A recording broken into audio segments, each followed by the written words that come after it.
If you like this video, please give it a thumbs up, comment, and subscribe to my YouTube channel, as well as follow me and subscribe to me on all my other social media platforms.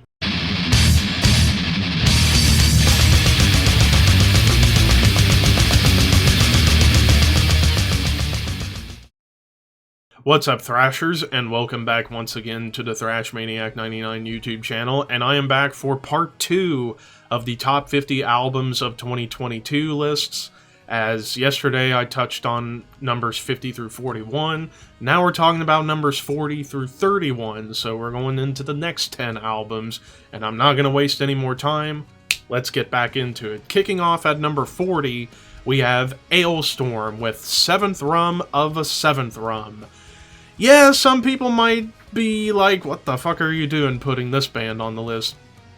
This album's fun. I don't care if it's not technical or like world-changing or anything like that. I do like me some fun metal, and Alestorm definitely is fun.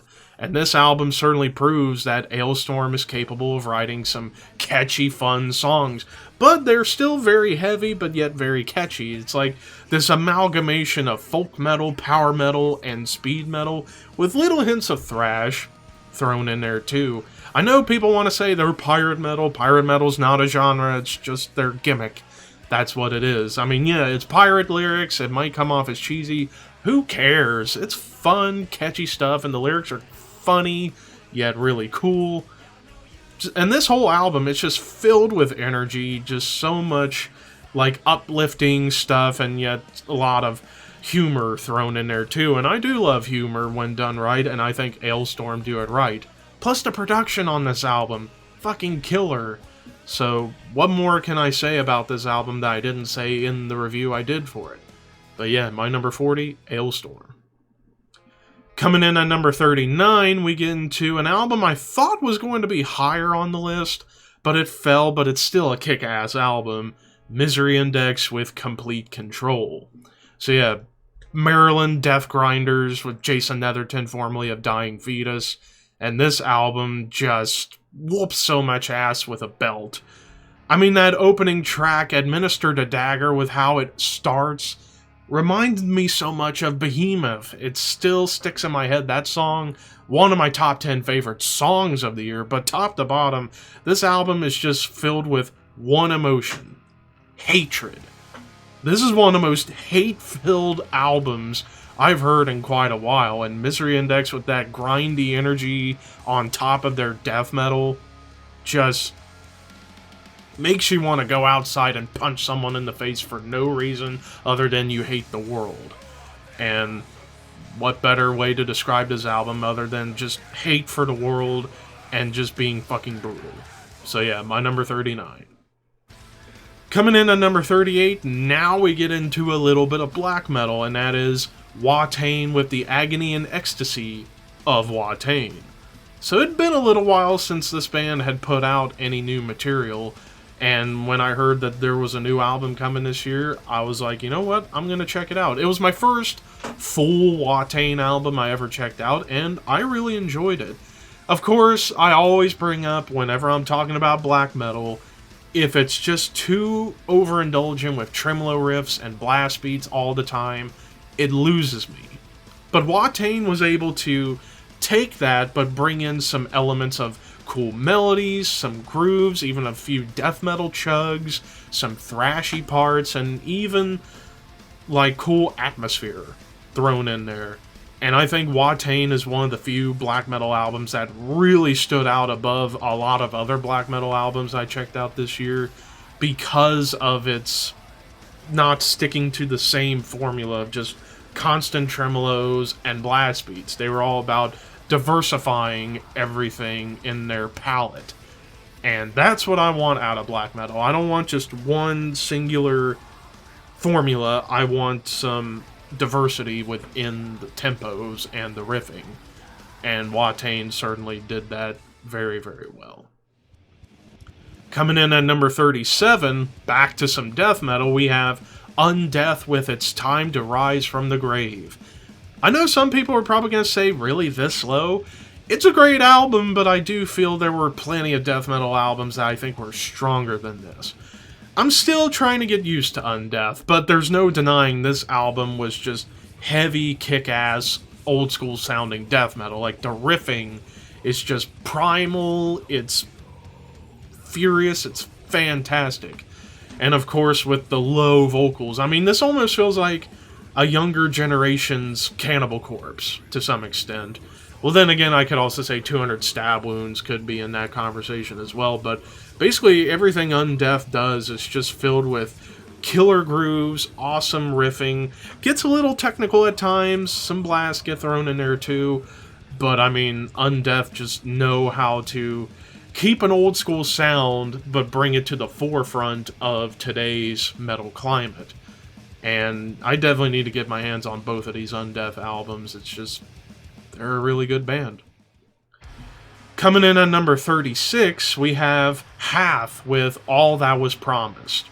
Basically, to describe this album, blackened bloodbath. Like, you have that almost like Boss HM2 guitar tone all over it, and it really mixes black metal and death metal and progressive metal quite well because of the different elements you get on top. You could call this like progressive black and death metal.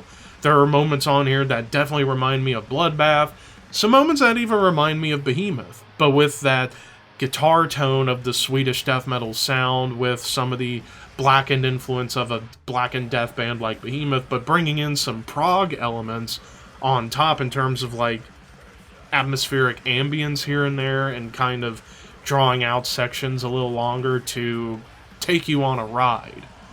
But definitely with the themes of this album, it's definitely filled with like a lot of questioning of life and so on and so forth. But yeah, this album was killer, and I just listened to it again recently, and it still is absolutely fantastic.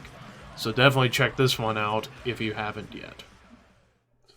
Coming in at number 35, we get into some proggier stuff, again similar to Half but in a different sense. We have DISIllusion with AM. So yeah, this album was pretty high on my radar for a while, but again it fell just because there was just so much competition this year for these albums. But DISIllusion, I remember checking out their last album, The Liberation, that came out in 2019, and that was fantastic. This one I don't think was as strong as The Liberation, but still great in its own right. I mean, melodic prog death metal done very, very well. And another reason why I'd say it fell for me on the list was because that In Mourning album that came out at the end of last year, it was just such a hard album to follow in terms of doing it and doing that sound here. But DISIllusion still was able to craft something heavy yet something beautiful at the same time, and there's not really any wasted moments on here. It's awesome, well-constructed, melodic prog death. Coming in at number 34, we're on the opposite end of the death scale, where it's just old school worship and done right, with Abyssus with Death Revival.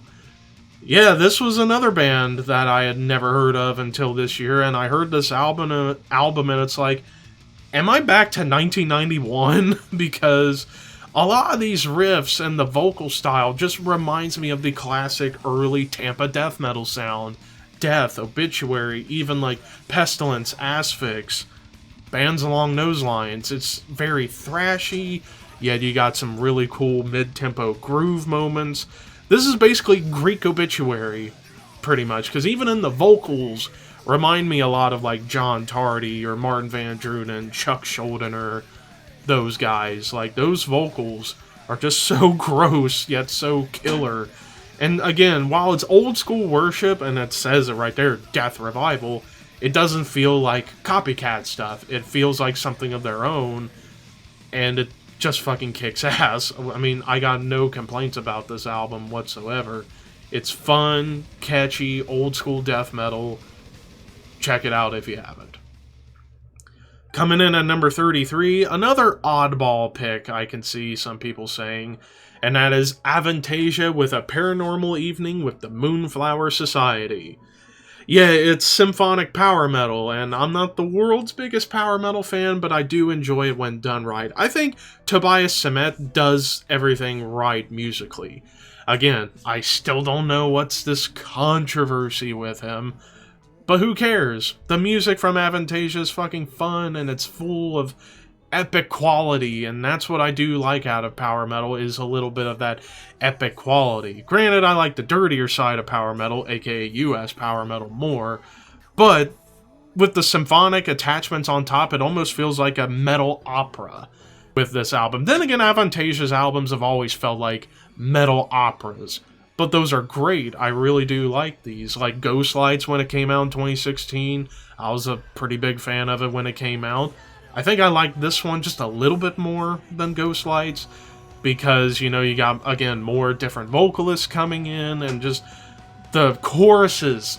Oh, the choruses are just so huge on this album, and it really captured me. So yeah, I got nothing to complain about this album at all. Tobias Sammet's a great musician, great vocalist. Just, it's fun, epic, symphonic power metal that feels like you're out at like an amphitheater with, up in the balcony, watching a hell of a performance. But yeah, check this out if you haven't.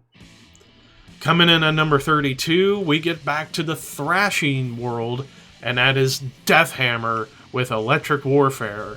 Yeah, this one kind of came out of nowhere for me as well. It's like I'd heard the name Deathhammer from other people, but once I saw that this band had a new album coming out, it was like, you know what, I'm going to check this out and see what this band is all about. And holy shit, this is some energetic blackened thrash. Very much kind of reminds me of like the early German thrash scene, like early Creator, early Sodom, early Destruction, but with a little bit more of a blackened vibe. After all, this is a Norwegian band, so you're definitely going to hear that Norwegian black metal influence kind of sneak its way in. But it's just filled with energy, and yet there are some long songs on here, but they're able to take you on a really cool roller coaster ride of just energy, aggression, heaviness, and fun. Like, I would say Deathhammer is one of the most fun blackened thrash bands that I've ever heard, and this album certainly proved it. And I recommend you guys give this one a listen. I recommend you listen to all these albums, but this one, it's fucking fun. I really, really loved it. And then concluding part 2 with number 31, we get Persephone with Metanoia. So we get into another melodic prog death metal band, and this one, like, this year when it came down to like melodic prog death, it was a very strong year, and this was one of the best ones of the year. Not as strong as a couple of others that I'll be talking about later on in the list.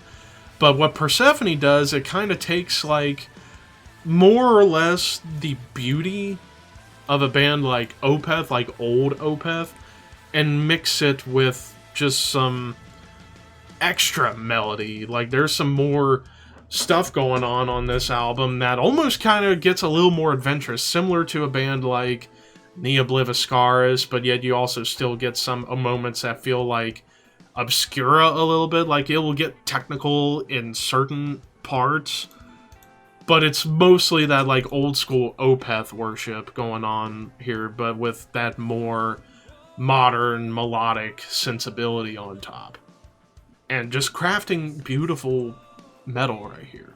So definitely check out Metanoia by Persephone if you haven't already.